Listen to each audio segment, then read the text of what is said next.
Right. Just as my wife arrived home in the Renault Master van from a husky race, the power steering suddenly stopped working. So that was last night. And this morning we found there was no power steering oil in the reservoir. We filled it up, and we've now got a leak from the power steering, but I don't know if we've got it going. Right, okay.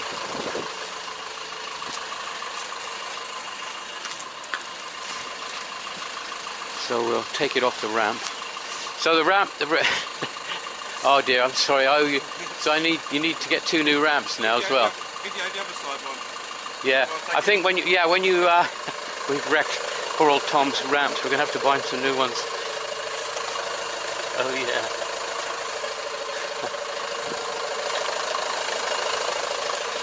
I think when you go down there, Tom, I'll get you pick up 2 new ramps, eh?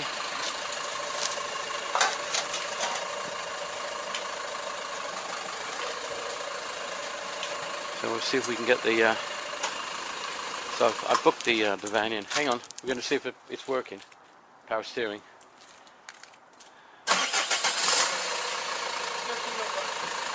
Not working. No, the only guy who can move the steering wheel now is Tom. So we've booked the van in for Wednesday to get it done. Oh dear, that's not good. One heavy van. Yeah, well, yeah. No, gotta pick up 2 of them. I suppose it'd be alright if I was on a slope. No, bloody hell. You know, I mean, I got the same ones, I think, almost the same in France. But you'd think they'd have another support there, wouldn't you? Yeah. You really would, wouldn't you? I mean, that's a bit silly. When you look at that, that's only actually got... The old ones I had, which were actually stolen, I think, so it's disappeared. Used to have these. They're like everywhere. Yeah. I mean, there's hardly anything on there. They don't look very good at all. I mean, you know, where the wheel's going, there's nothing. There's only one support. Yeah. Anyway, so better pick up another set, eh? So poor Tom will buy him a new pair of ramps. Oh dear. So it looks like the only guy who's capable of driving this van now is going to be Tom. Right. I think what we'd better do is to see if you can actually... That was only underneath it for a few minutes. Yeah, well... it will clear the place up. Move my van out of the way. Move your van out and see if you can drive it up there. See if you can actually drive it. Because if we can't drive it, I'm not certain you can drive it, to be honest with you. See what it's like going up there. Because if it isn't, that means we've got to get the thing towed. I mean, lifted. Up. Right, well, hopefully Tom's here, otherwise he got lost because I haven't spotted him. He went off before me, and I haven't caught up to him yet. So he's either driven pretty fast or he got lost. Right, so this is where we're taking the Master van.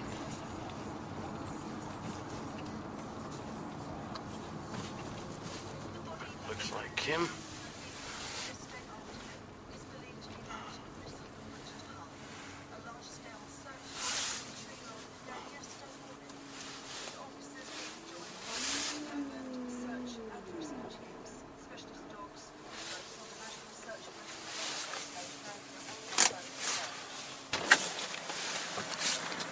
You were quick. Where's the van? Over there. Oh, right. I think we'll stop when we stop holding. Well, I see. I take your point. Do you want to shove it over there then? Sorry? Do you want to shove it over there? Please. Yeah. That's fine. Or I'll sit in it. Or at least. I don't know what that guy wants to put. When you're going down the gears, yeah. the clutch is really high in that, really high. Yeah. And you just bite in. When you go down the gears, you can only just get it in second and first going down. Going up it's alright. First and second's like fighting with him to try and go back down the gears. Oh, okay. Really hard with it. What's that? Van. Oh, the van. Sorry. Yeah. Thank you. I'll come it off, yeah. Well, yeah, I'm not taking it away, Daniel. Okay. I'll tell you what, Tom just drove it, this guy, and he said that he was just telling me that the clutches doesn't seem right either. Okay, we'll have a look. I'm going to do the clutch on Wednesday, if they wanted the clutch. Well, no, it's the power steering we're talking about. Yeah, that's right, we're doing the power steering, yeah. I'm going to do that. Well, I don't know what, maybe there is something with the clutch. He says it's not, he's finding it difficult to change up and down. See, I hardly ever drive it, my wife does. Right. She uses it for the dogs. Okay. Oh, whatever. I hardly drive it at all, so no. Okay. She doesn't usually say anything until it goes wrong. Which it has. Yeah. All right, then we'll give you a ring. Right, go over there, yeah. All right. Thanks a lot. Cheers. So, right. We'll see what happens. Maybe we'll have to have the van rebuilt. Right, well, this is my 2CV, and I'm as guilty as anyone with a classic car, and I go along with the argument that you know, classic cars don't have the sort of problems that modern cars have. I'm always saying that you know, the modern cars are so complicated and they go wrong all the time, and classic cars, when I say classic cars, these older cars are not such big problems because they don't have so many things to go wrong. But actually, that's true, but there is another problem with these older cars, and they have problems which modern cars don't have. I mean, what modern car, for example, has this sort of window arrangement where, you know, this window drops down and a little catch here holds it tight. Whoops. So we got a ceiling problem here. Now, when a friend of mine, he used to work for Citroen, and they used to have these 2CVs in as new vehicles. Now, on a modern car, I don't know what they do on a pre-delivery check. I guess these days they probably just clean all the protection off the paintwork, valet the car.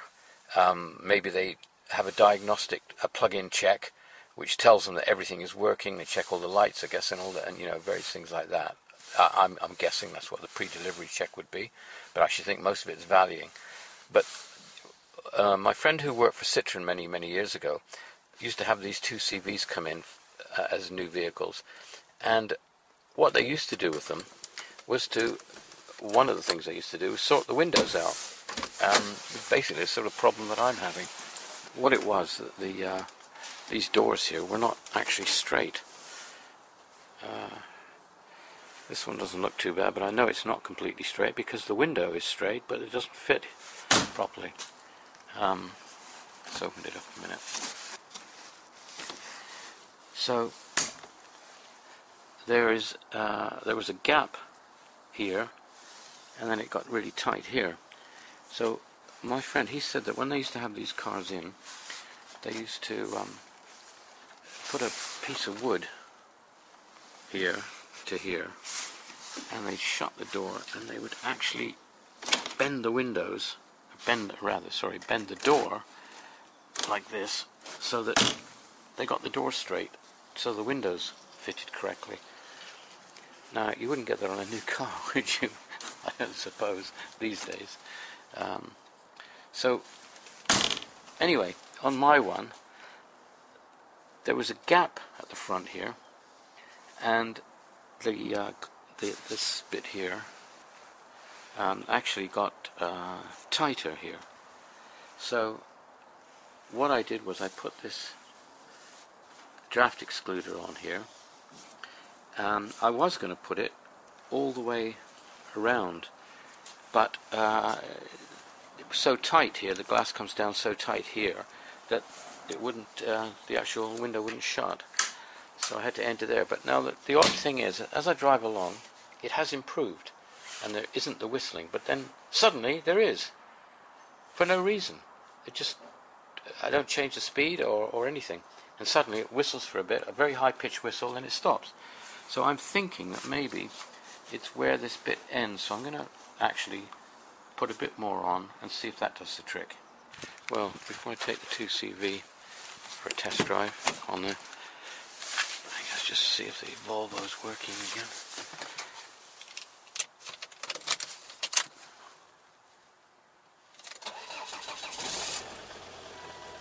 Yeah, that starts really good. Oh dear. Oh well, we've got a new fuel pump coming for that.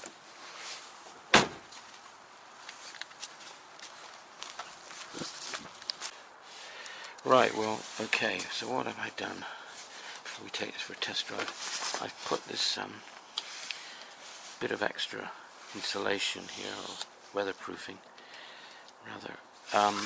But the trouble is, see, the window doesn't close. I think so.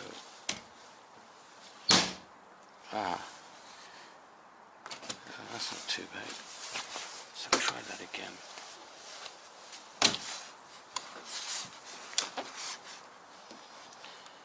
So, if you're inside and you stick your hand up and do that, yeah, it will close.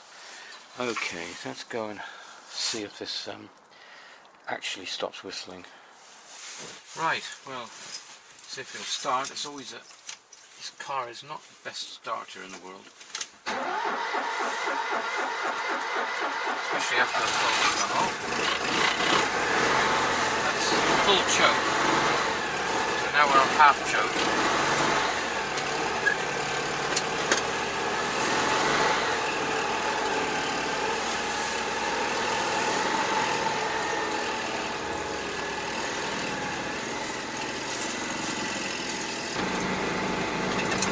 Right, well, so far it's quiet. There's no wind noise at the moment.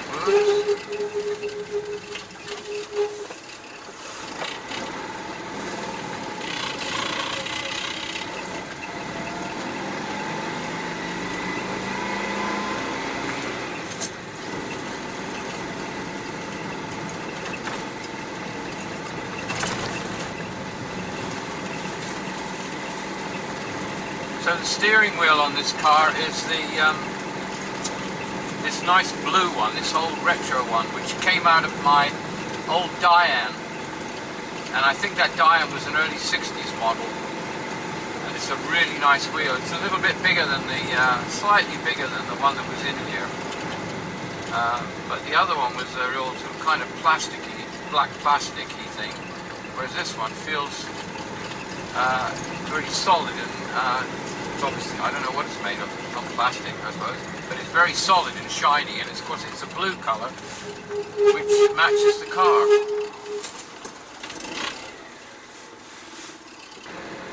Well, it's quite a fairly windy day today, so normally I'd be getting lots of wind noise,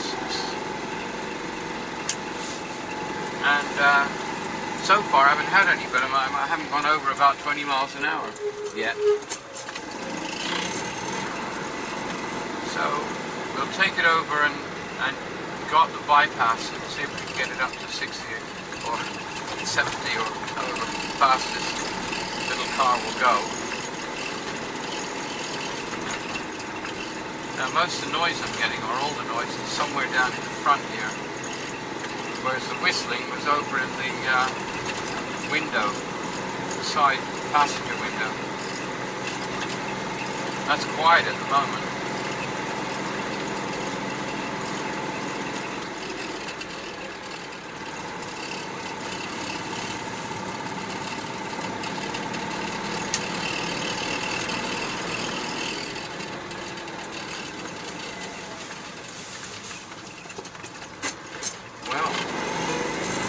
That in front of me, but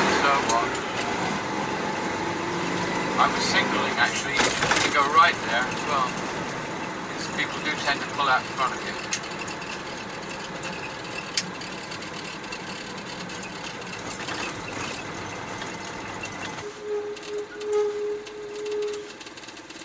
brakes always squeak on this car, and they haven't been used for a bit.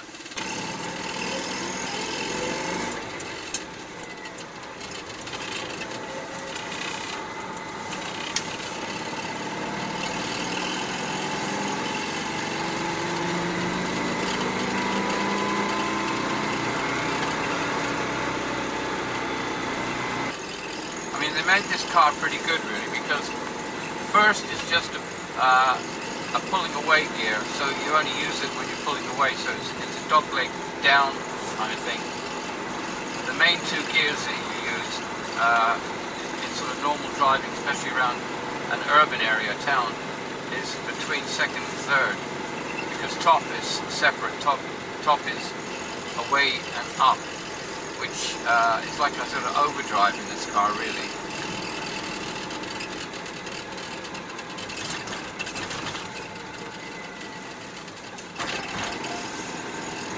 Road's closed there. Wonder what they're doing there.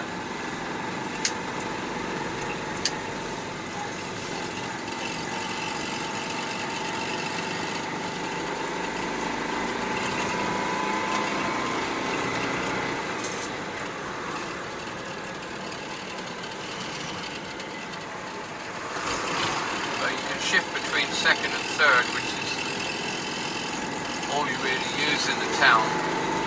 Second now, then back up to third.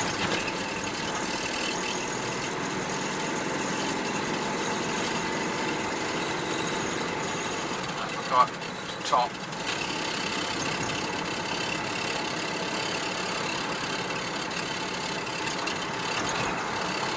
Sometimes these old cars, especially one like this, I don't know why, but it's a bit like a motorcycle, I think, or a bicycle. People see you and they don't see you, they dismiss you because you seem to be an insignificant car. You've got to be careful. People kind of pull out a bit and they'll pull out in front of you. This guy here, just watching him.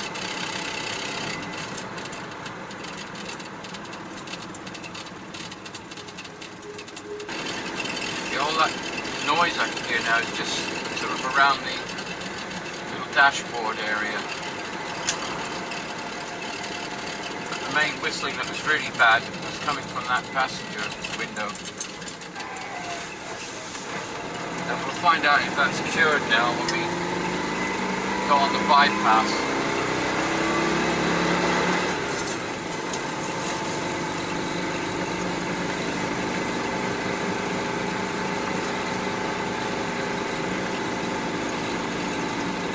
I mean, they're so light, these cars. Got no metal roof, it's a fabric roof, so quite a bit of glass. They are very light, so though the engine's tiny, obviously, it does pull well. It actually feels much quicker and much nippier than people, I think, give it credit for, unless they've driven one. And this is a low compression engine too. This is not, you know, you can get a slightly better engine. My Ami, little Ami, has got a better engine in it.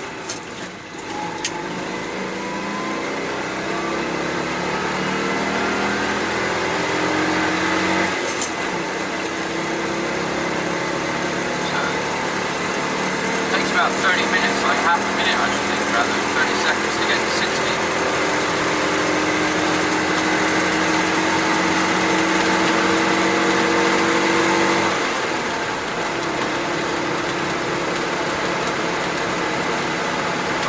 Slight noise, but I don't think it's coming in from the window now. It's coming in from the door, and I've got a gap on this door.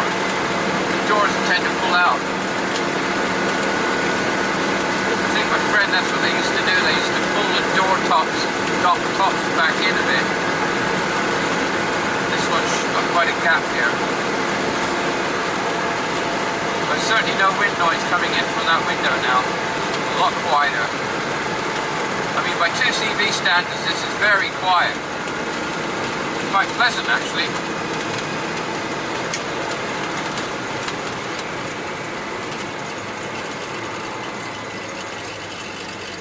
I'm quite pleased with that.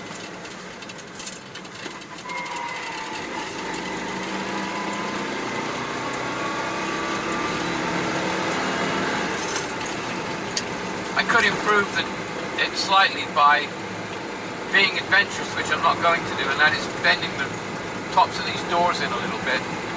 But I could actually put some this, which I probably will, put some more of this U-shaped rubber weatherproofing stuff on the inside of the door jambs here, the door frame.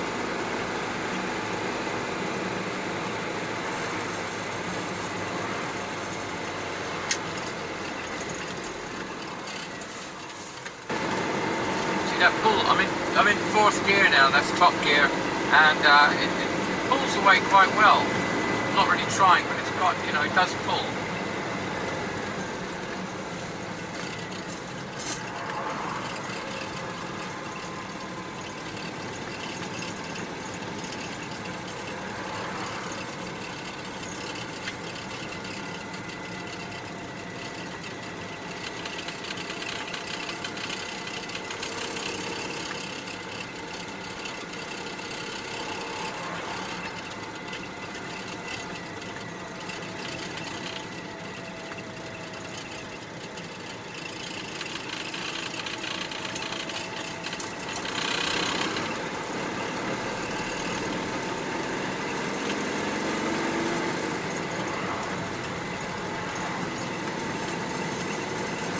Of course, another thing on these cars is that,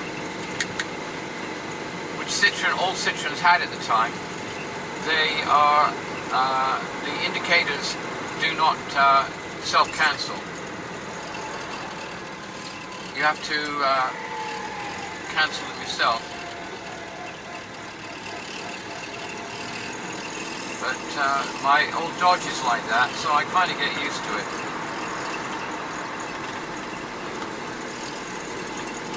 Though I do forget sometimes.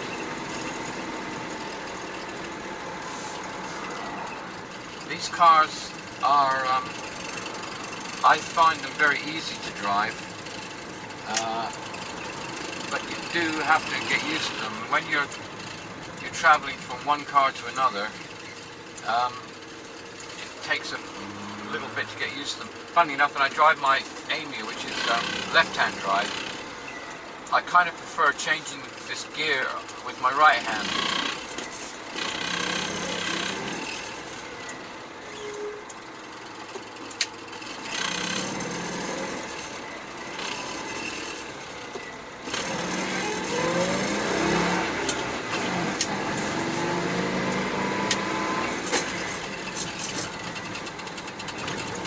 This cyclist is making better time than we are. I passed him about half a mile away.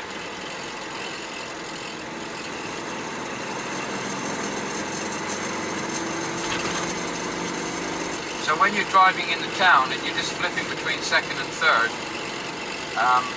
it's quite a nippy little town car. They were a good little car, really. Fun, you've got the sunroof. I'd be very reluctant to get rid of this, actually. I like it. And it's one of the few old cars that I've got that my wife actually likes. And a few years ago we drove to Poland, from England to Poland in it, to the 2CV World Rally.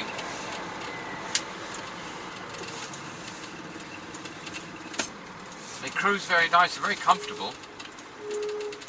I think their biggest problem really is they're noisy, but we've just cured one of them, and we had a whistling on that window all the way to Poland. So when I tell my wife I've just cured it, she will probably be upset.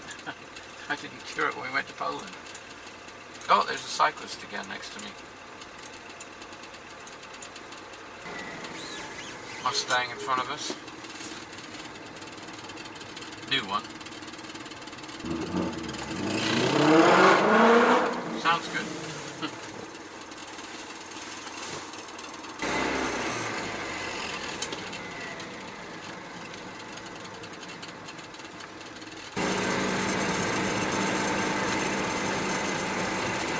So that was a good little job done, and it's the sort of job that you wouldn't have to do on a new car. I mean, sticking bits of rubber in a window frame to stop the whistling.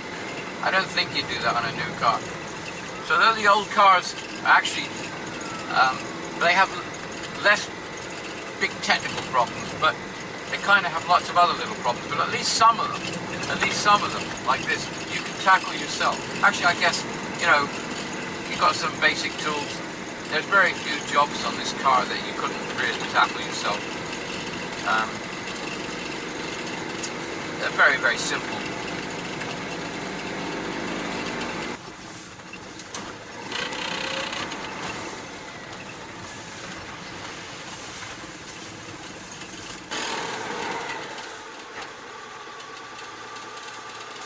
Right, so there we are.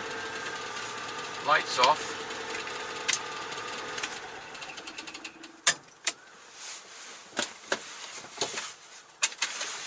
Right. Well, as I say, I'm really pleased with that. That's really good. That little bit of insulation there, that little bit of draft excluder has done the trick. And the door, the window. Oh, I know what it is. You've got to have that shut. Try it again. Yeah, that shuts. Right. Very good. Oh, I've got all that mud to clear off now. Right, well, while we're here, I think we'll go over and have a look and see what Tom's done with the gate. It looks like a farmyard, you know, where all the cows have been going through. I'll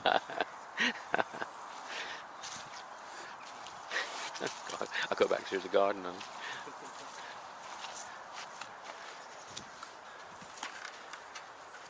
So, very impressive.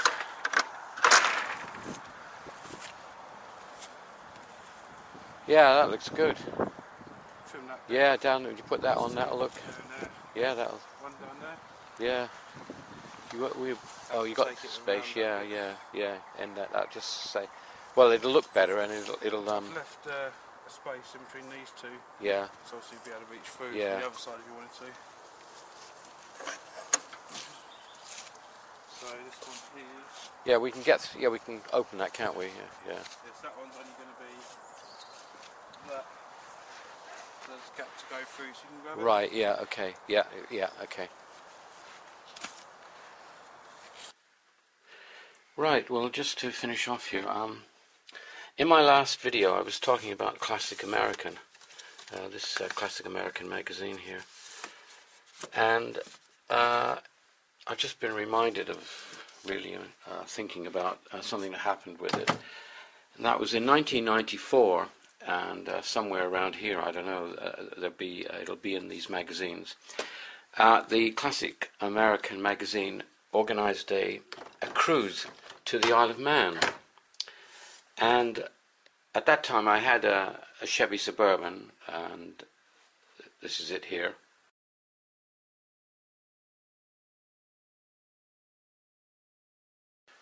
Well, anyway, this Classic American cruise was a couple of days, and I think it all started in Douglas on the Isle of Man, and we went over there by ferry, which was really good because we had about 4 huskies with us in the back of this Suburban, and it was really, we thought it was quite cool going on a ferry with the dogs, because we left the Suburban down in the deck where you leave all the vehicles, and we took the dogs up on the top deck, you know, outside. It was like being on the sea, crossing the ocean with dogs. It was really, we found it quite exciting. Anyway, when we got there, it was a really well organized event, and here we are. Here is an example. This was the pack that they gave us. We can see that it's Classic American Isle of Man Cruise 1994. And you can see that it was in conjunction with the Isle of Man Tourism Board. And inside this pack there were lots of, you know, little goodies and souvenirs and various things to do with the cruise. It was sponsored partly by Dr. Pepper. And what happened was there was on one of the days there was a really good idea. There was a treasure hunt where everyone was given a list of questions they had to answer, and to answer them you had to go around the island. It's only a very small island. You had to go around the island, and with the clues you had to find the answers to the questions, and each question related to a significant tourist site on the island.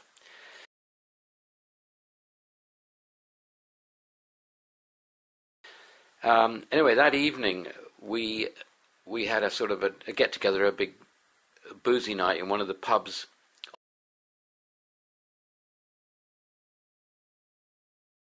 on the seafront in Douglas on the Isle of Man. And they had all the questionnaires in that everyone had filled in and going around the island. We were all driving around the island in our American cars and passing each other and tooting each other and waving. It was really, really good. And trying not to let people see, you know, where we were at different tourist spots so that we wouldn't give away any of the answers which we thought we got. Well, my wife and me, we actually... I'm not boasting really. It was just strange. We went round and we felt that we got an answer to each question. I can't remember what the questions were now, but they were all you know, significant questions to do with these tourist spots on the island. Anyway, we gave an answer to it all, and when they came to do the results at the end of the evening. They had a stage there, and there was a representative from Dr. Pepper. My wife and me, we were the only ones that had got every question right. Well, I had to go on the stage and collect our prize, and this is the prize we got. Right, we got this bomber jacket, and here we go. This was a one-off they made, Isle of Man Classic American Cruise 1994. Got it on the front here. It's a bit creased at the moment. It's been in my cupboard for many, many years. I mean, this is quite a while ago, wasn't it? This was, where are we, 94. It's what, 14, what are we talking about? It's 24 years ago, isn't it? It's quite a while ago. So I won this bomber jacket. I was really pleased at the time. And I've got this. And we won a few other things. They gave us some Dr. Pepper memorabilia stuff, a hat and a few things. I've got them somewhere still, the Dr. Pepper stuff. So I collected all the things that I had. Now, I'm not noticed any more cruises like this. Maybe I missed them, but this was a really nice event. And I'm really pleased that I got this jacket. And it obviously is a one-off jacket because it was only printed out for this particular prize for this Isle of Man cruise. Anyway, that's my little story about Classic American.